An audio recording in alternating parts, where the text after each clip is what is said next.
So good morning everyone.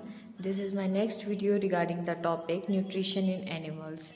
So the most important thing which is important in this topic is how digestion takes place in humans.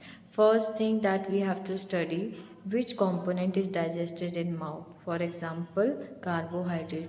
So which enzyme is present in its digestion, that is salivary amylase. Second, we have to study esophagus, which enzyme is present or it is not present. Third, we will study your stomach. In stomach, there are HCl present, mucus present, and pepsin present. You should know the role of each one of these. What is the role of pepsin like in protein digestion? The next thing that the food goes into your small intestine. It is the site of your complete digestion. So, which enzymes are present and why it is known as the site of complete digestion? It is known as the site of complete digestion because it receives secretions from your pancreas and liver.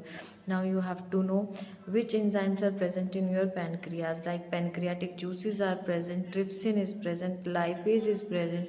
What is the role of trypsin like in protein digestion? And what is the function of lipase, that is further digestion of fat? In liver, you have to know that there is bile juice. What is the function of bile juice? Bile juice major function is the emulsification of fat, that is breakdown of fat.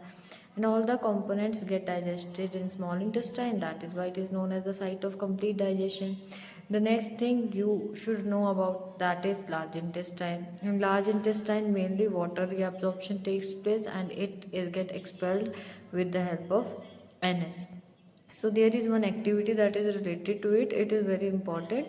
That activity is related to a starch test. In two test tube, you take carbohydrate.